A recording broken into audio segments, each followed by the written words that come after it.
I'm going to talk about the motor vessel Leutsboot Castor, once called Redeemer, and her connection with our mission to the Philippines. Alistair should have been here, but he's missed the bus.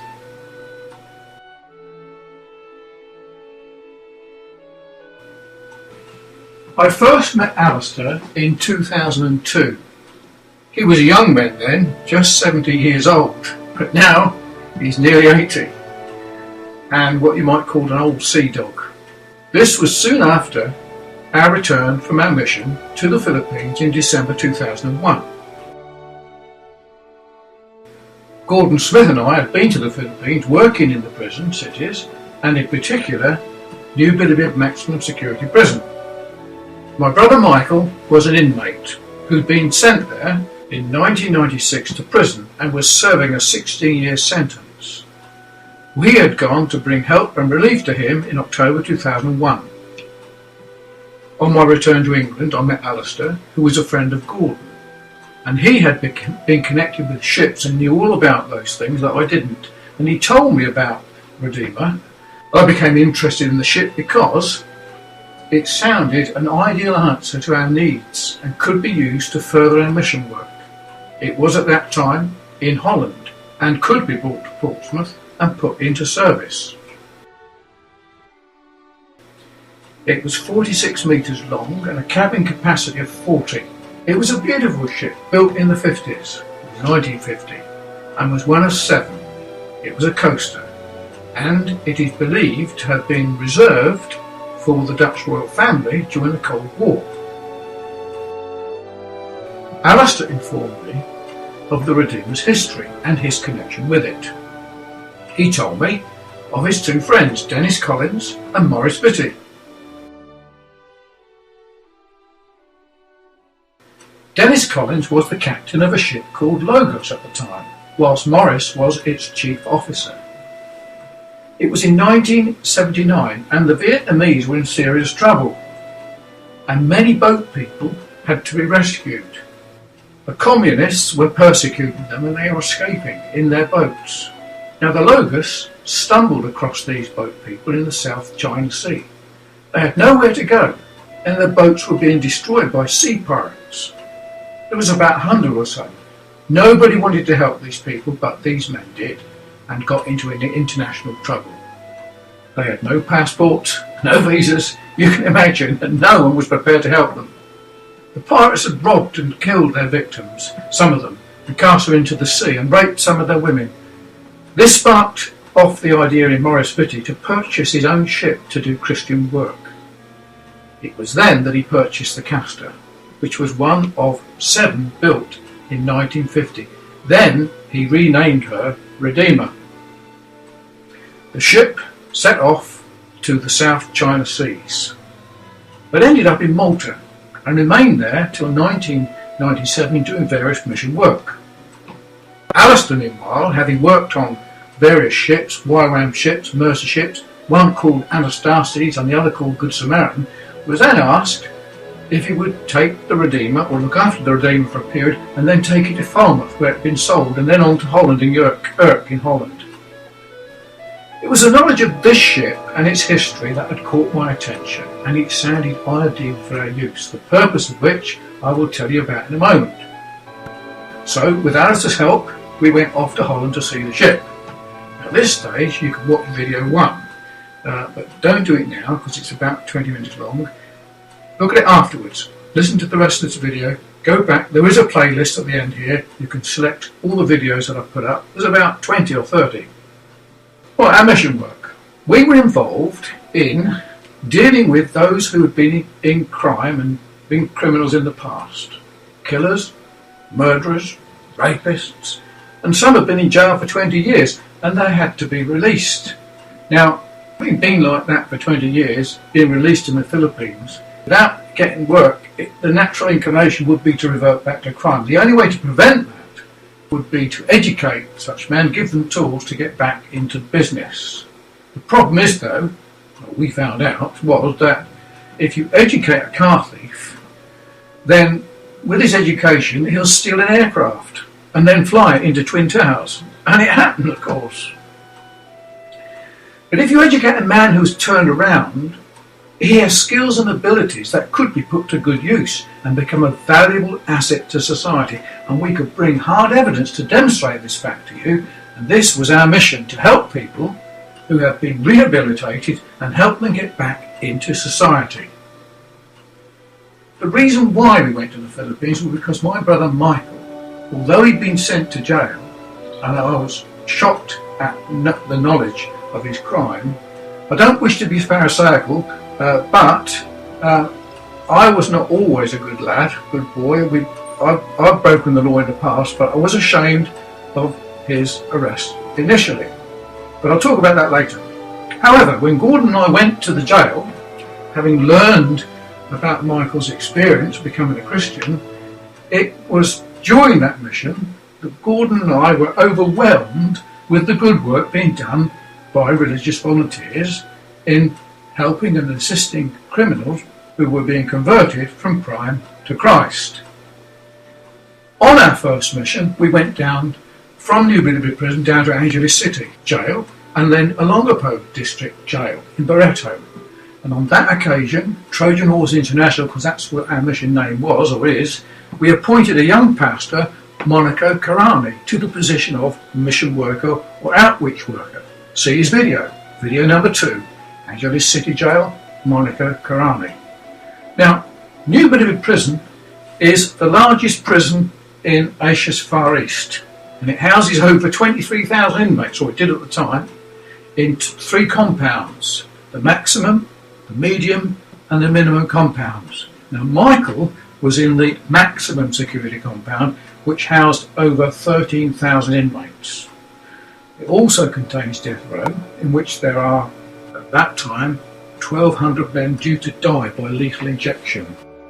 There's the death chamber. There's a guard post, and there's the typical guard with an M16 rifle. Now, Sonny Wilson was an Englishman, the first Englishman to be sentenced to death in the Philippines in 1996 for a crime he didn't do. He was set up for this crime, and it was all to do with money and jealousy. Anyway, to cap it all, when Sonny Wilson was released in December 1999, he came to see me at my home because he knew Michael, and Michael gave him my address. And he came to tell me of Michael's plight, and taught me and showed me that Michael's crime, what he'd been charged with, that he wasn't guilty of, and he was fighting his appeal. But Sonny Wilson has his own story, and there's a full video that was aired on British TV. There it is, video number 3. Go and watch it. It's called Sentenced to Death, Sonny Wilson. YouTube video 3, Sentenced to Death, Sonny Wilson. Now, when Sonny came to me, I'd learned of Michael's conversion from crime to Christ, and Michael himself, in 1998, had actually come to an end of himself. And he was losing his teeth, he's lost his weight, he was terrified, he was depressed, he's afraid of dying, he didn't want to die, he was in agony. Anyway, he read a book that Sonny Wilson had given him, Mere Christianity by C.S. Lewis. And Michael, through reading that book, was convinced that Jesus was the Christ, the Son of the living God. And like me, years earlier, he searched the scriptures, read various Christian books and learned the gospel himself. Now, there were many Christians and religious groups in the prison. Lucas Dangatton was one of them. He was a former robber, robbery with violence. He'd been sent to jail, came out of jail in 1985, went back to the prison as a religious volunteer in 1990. Now, Michael's conversion is told by himself. He recorded it on audio tape. Here it is, I've put it on YouTube, video 4. Watch it, Michael's testimony. Now, Michael was baptised as a believer in the prison by Lucas P. Dangatton. There he is, in an oil drum. And it was knowledge of this that moved Gordon and I to go on that mission to the Philippines, and that's why I wrote my story and published my book, Converted on LSD Trip, on the 11th of February 2001, which is exactly 30 years to the day to that story appearing on the news headlines in Buck's paper, in the Buck's paper. Anyway, there we are. My book was published. Gordon got news of the book being published. He contacted me after 20 years, and we decided there then to go to the Philippines to help Michael. And at that time, I had this knowledge, or this scriptural verse come to me, to cast your net on the other side of the ship. And scripture says, Peter, in response to this words of Jesus, was that, and he was astonished, and they that were with him, at the draught of fishes that were caught. And I read into this verse, it was almost like this was saying, you'd worked in England teaching the way of God since your conversion. Now go and cast your net the other side of the world, you'll be surprised at the draught of fishes to be caught. So, there it goes. And then it appeared in the newspaper, there's our mission to see Michael. I pray, can I help my criminal brother? And there it is, newspaper in Portsmouth. Right, we've spoken about Michael's baptism. Lucas P. Dangatton has his own profile in the book, Trojan Warriors, which we've written. You can go and watch that. Go to the website, the reference is in the book, there we are. Now, these men in the jail were helping themselves, like self-help groups. And they were teaching skills like they're teaching the gospel, paralegal skills, communication skills and education, all tools that people that have been inside need when they get on the out. And we had hoped to train some of these men out to go back to their own cities and towns to teach the gospel and tell them all what the Lord had done for them. There's William Pollock. He was one of the men that was sent. He was in jail for 14 years. His testimony is number 62 in our book, Trojan Warriors. He went back to his own city in Baguio City Jail and Benguet Jail teaching the gospel. We funded him till January 2003 with 6,600 pesos a month, and he did a very good job. And he's founded 2 churches since then and a theological institute. And go and watch that video number 8, William Pollock, our first mission sent. We sent him, a mission officer from Trojan Horse. There's some of the men in New Billerby prison, the teachers, and there's an aerial view of the prison. 12 hectares. In that 12-hectare area, it's a former concentration camp used by the Japanese in the Second World War. There are Catholics, born-agains, evangelical, Baptist, Seventh-day Adventists, you name it, they're all there. Michael, like me, when I was age of 20, once he'd become a Christian, he read the Bible himself, read lots of Christians, and learned the gospel without the gloss of all the stupid religious stuff that goes on today. Now, I would be very sceptical at somebody telling me a story like this, but the fact is it's true, it's real. Okay, now, when Gordon and I were so aware, and we went to see the Undersecretary of Justice in the Philippines, and we said, look, we want to establish and set up a teacher training college in the jail. Lucas was running it with Michael and so on, the other inmates, and the Undersecretary of Justice said, yes, that's fine. We asked to bring other inmates from the medium security compound into the maximum security compound so we could teach them the gospel, the way of reformation, to help these men rehabilitate, and that's what it was all about. We went to see the director. We actually went to see the prison director and his staff, see video 9, and we prayed with the director and his staff, and you can hear the prayer. And that prayer, we believe God has answered our prayer. You read it, it's remarkable what took place. As a result of that, we went and asked 100 men in that jail. Michael and I requested 100 men write their testimonies of conversion from crime to Christ. And that's what we did, and published it in our book called Trojan Warriors. So we did this the next year. When we returned to England, and I met Alistair. Alistair helped me compile these testimonies. They were being sent backwards and forwards by the internet and by post by Lucas Dangatton. The front cover of the book designed by artists in the prison. And we together put this good book together and published it. Now, point is,